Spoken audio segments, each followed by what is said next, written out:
Nagtatrabaho sa mailroom ng isang kumpanya ng pahayagan sa New York. Sa araw na iyon, nakilala niya ang isang bagong empleyado na nagngangalang Dam at naging kaibigan niya. Si Gulliver ay dance boss sa mailing department, habang inihahatid ng dalawa ang kanilang lalaki para sa araw na iyon. Nadatnan nila ang matagal ng crush ni Gulliver, at isang mamamahayag na nagngangalang Darcy Silverman. Ilang taon na siyang in love sa kanya, ngunit hindi kailanman umamin. Mamaya sa araw na iyon, naglabas si Dan ng notice na nagsasabing siya ay na-promote bilang pinuno ng departamento ng lalaki. Sa kanyang unang araw, 10 taon nang nagtatrabaho si Gulliver sa pasilidad. Pero walang gumagalang sa kanya. Sinabi ni Dan na ang Gulliver ay natatakot na magsalita, at hindi kailanman uunlad sa buhay, maliban sa kanyang mailroom job. Isang distressed Gulliver ang naglalakad palabas ng opisina, at napansin niyang late na nagtatrabaho si Darcy.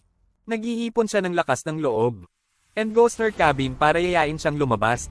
Gayunpaman, his nerves get the best of him kaya sa halip, kinuha niya ang isang random na papel mula sa kanyang mesa at lumabas. Tanong ni Darcy sa kanya kung gusto niyang mag-apply para sa isang travel writing assignment. Sumang-ayon ang isang kinakabahan na Gulliver, at kailangang magsumite ng travel blog. Sa susunod na araw, sa bahay siya ay kinukopya at i-paste ang ilan mga artikulo mula sa internet para sa blog. Sa susunod na araw sa trabaho, sumuko siya kay Darcy, na humanga sa kanyang husay sa pagsusulat, at binibigyan siya ng bagong gawain. Gusto niyang maglakbay siya sa Bermuda Triangle, at sumulat ng isang artikulo tungkol sa mga alamat ng mga barko. Misteryosong nawawala doon. Sumasang-ayon si The Impressor Gulliver. Darcy arrange ay isang contact at ang bangka para sa kanya. Lumipad si Gulliver papuntang Bermuda kinabukasan, kung saan siya sinundo ng isang lalaki. Dinala niya si Gulliver sa isang inuupahang bangka, at ipinapakita sa kanya kung paano gamitin ito. Ang paglalakbay ay medyo simple dahil ang bangka ay automatiko. Gulliver sa wakas ay benta para sa Bermuda Triangle.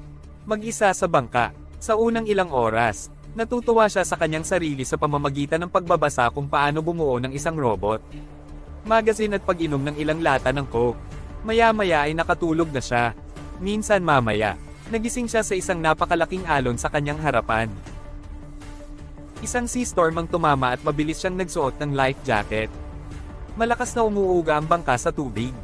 Lumingon si Gulliver, upang makita ang isang napakalaking buhawi sa dagat na paparating sa kanya. Gulliver sa kanyang bangka ay sinipsip sa ibabaw ng buhawi. Tapos sa mata nito, itim ang screen.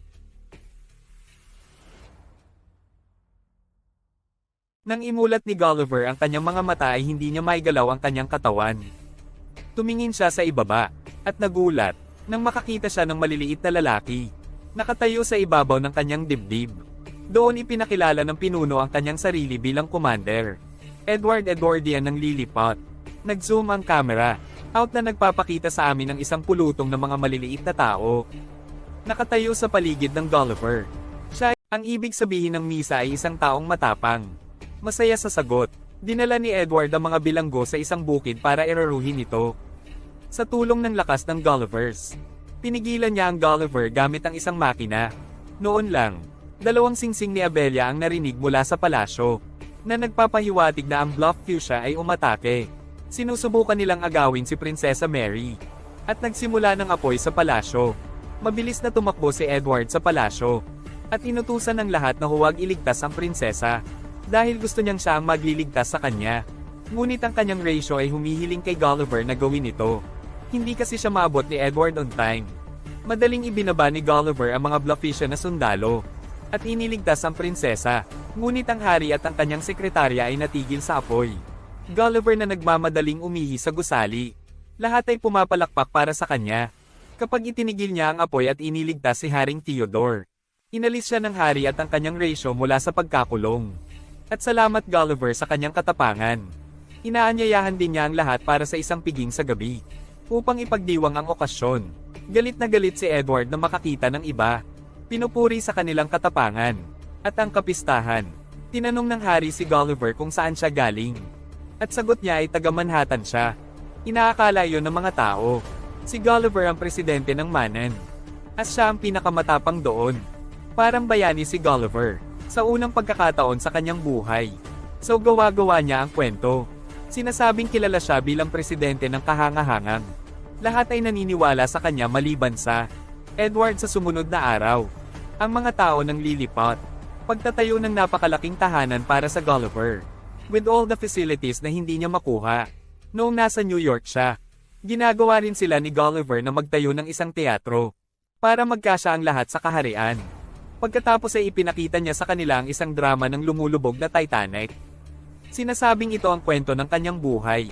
Lahat ay namangha sa kalunos-lunos na buhay na mayroon siya. Tinanong ni Edward kung paano siya naligtas matapos malunod. And Gulliver claims na siya ay resuscitated mamaya. Hiniling ni Horatio kay Gulliver na tulungan siyang mapabilib. Prinsesa Mary. And Gulliver pumayag na pumunta sa palasyo. At lumapit si Horatio sa prinsesa. Isang hidden Gulliver ang bumibigkas ng lyrics ng songkiss. Paulit-ulit ang paggawa ng Horatio. Sa pagtatapos nito, nagsisimulang mahulog ang prinsesa sa kanyang ratio. Pero tinawag siya ni Edward na dumating para ligawan siya. Nakatadhana ng magpakasal ang dalawa. As Edward ang pinakamatapang sa kaharian.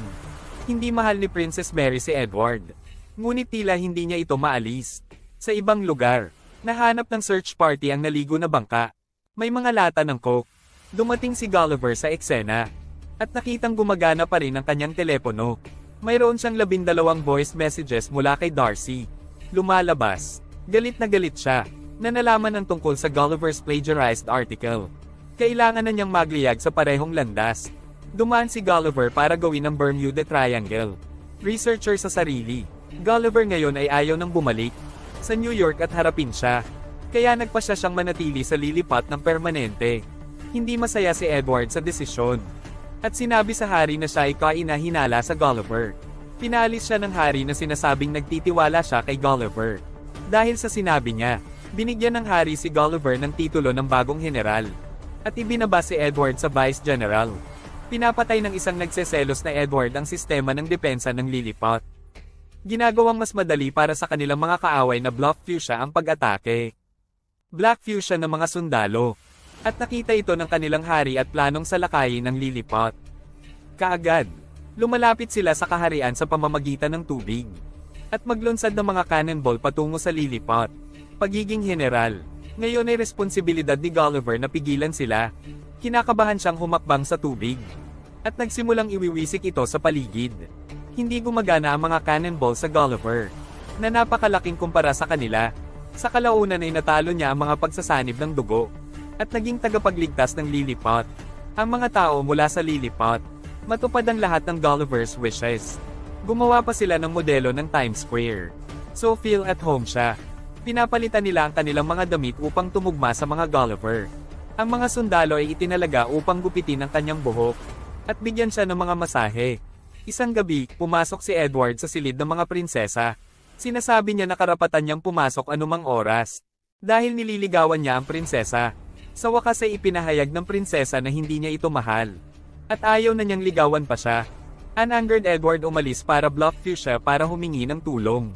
Mula doon hari, nahanap na ng mga Edward's men ang build ng iyong robot book.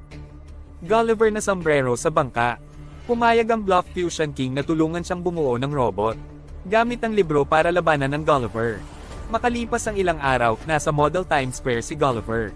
Nang tumunog ang mga kampana ng palasyo, naghahanda upang labanan ng maliliit na tao. Ngunit nagulat ito ng isang malaking robot. Inoperahan ni Edward. Nakatayo sa harapan niya. Hinahamon siya ni Edward para sa isang tunggalian. Walang paraan si Gulliver kundi tanggapin. Sinusubukan niyang itulak ang robot. Ngunit ito ay mas malakas kaysa sa kanya. Pinulot nito si Gulliver gamit ang kanyang pantalon. At tinatanggap niya ang pagkatalo. Inamin din ni Gulliver na lahat ng sinabi niya tungkol sa kanya, pagiging presidente, ay isang kasinungalingan. Ang hari at ang prinsesa, nagulat sila na pinagtaksilan niya. Nagpadala si Edward ng Gulliver sa isang ipinagbabawal na lugar, tinatawag na isla, kung saan hindi tayo maglakas loob na pumunta. Bilang parusa, kapag naiwan si Gulliver doon, sinundo siya ng isang higanteng batang babae. Ang isla pala ay tahanan ng mga higanti. Iniisip ng dalaga na laruan ng Gulliver. At pinananatili siya sa kanyang Barbie house. Binibihisan siya ng girly pink na damit. Samantala bumalik sa lilipat. Naghuhugas ang katawan ni Darcy sa dalampasigan. Sinabi ni Gulliver sa lahat, na si Darcy ang kanyang prinsesa sa bahay. Kaya nakilala siya ni Edward at sa mga kulungan siya. Nakilala niya si Haring Theodore at ang kanyang reyna sa bilangguan, na nahuli matapos siyang talunin ng mga Gulliver. Nakita ito ni Asho at nagpas siyang maglakbay sa isla, kung saan hindi tayo pupunta para maibalik si Gulliver.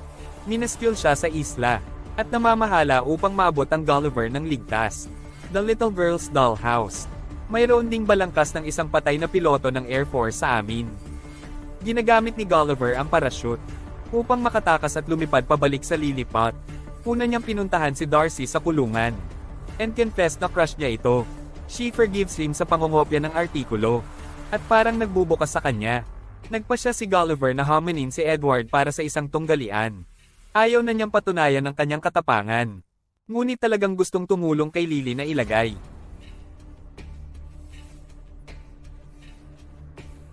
Sa susunod na araw, nakatayo ang dalawa sa harapan na handang makipaglaban.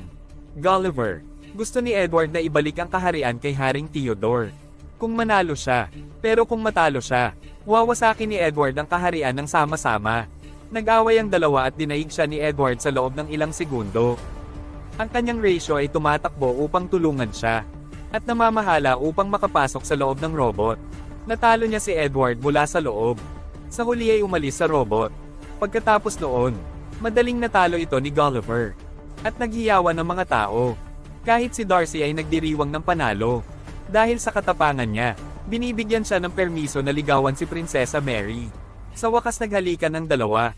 Pero sakalang Edward, na umabot sa punto ng pagkabaliw. Kinuha ang prinsesa hostage. Ngunit ang prinsesa sa wakas ay sapat na kay Edward. Tinalo ang mga ngalakal sa pagkabigo. Hinalikan ni Darcy si Gulliver sa unang pagkakataon. Ang itim na pagsasanib. Si Harry at Theodore ay magsisimula na muli ng digmaan. Pero pinigilan sila ni Gulliver. Matagumpay siya, tumutulong na magkaroon ng kapayapaan sa pagitan ng magkatunggaling mga bansang isla. Sa pamamagitan ng pagbigkas ng Edwin Starr's War. At sa wakas siya kasama ng uhaw. Bumalik sa New York City sakay ng kanilang inayos na barko. Cut sa ilang linggo mamaya. Iniwan ni Gulliver ang trabaho sa silid ng lalaki, at isang travel writer. Ngayon, tinapos niya si Darcy sa isang masayang relasyon.